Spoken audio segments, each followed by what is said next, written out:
Good morning YouTube. Welcome to another episode of my vlog. Congratulations kay the Joker for winning the MVP award for this year. So yun ang topic natin for today, yung mga nanalo sa mga awards na yan, MVP, Rookie of the Year, Defensive Player of the Year awards. Iba pa yung status na magiging liga this year. So yun, congratulations sa mga nanalo sa Rookie of the Year, si Wembanyama, kung hindi ako nagkakamali.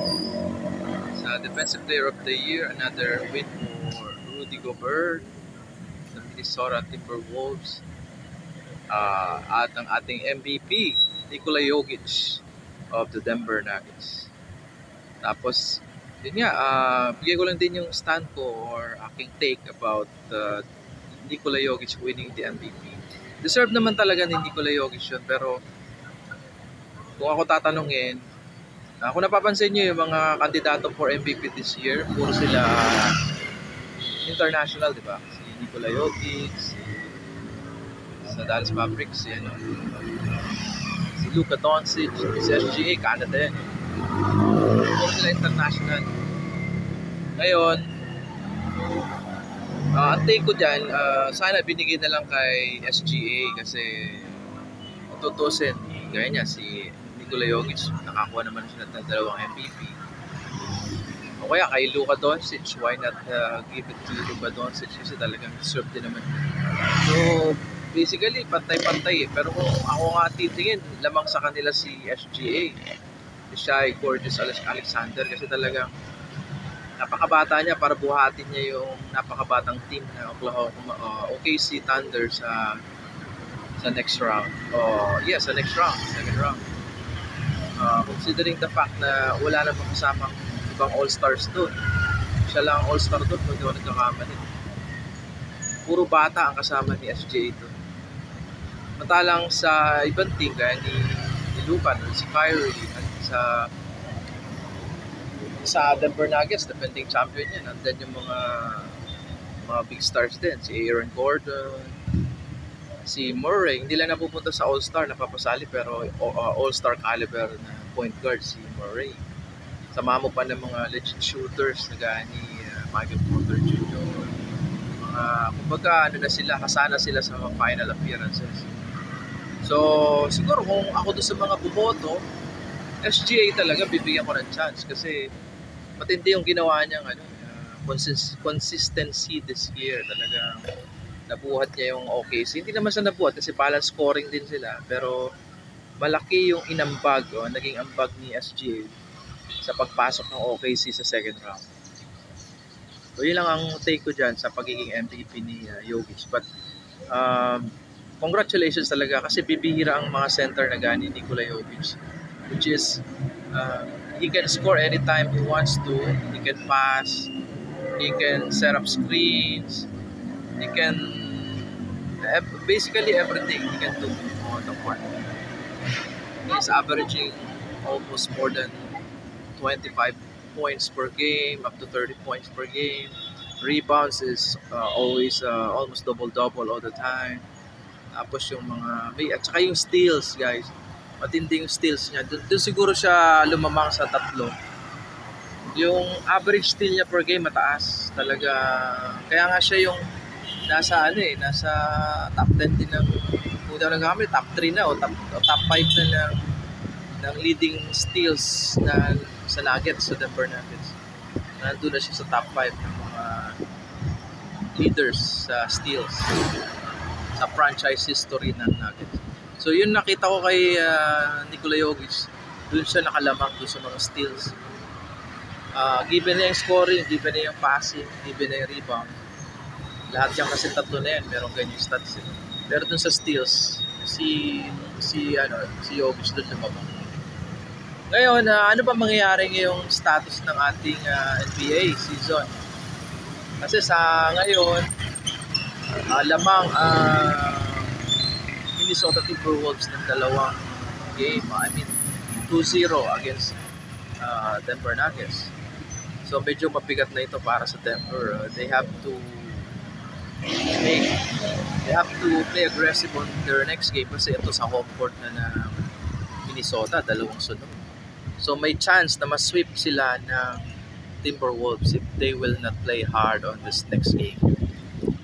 So yun, so sa West, medyo nanganganib ang ating Denver Nuggets. Sabi nga ng mga Denver Warriors versus Minnesota Lakers.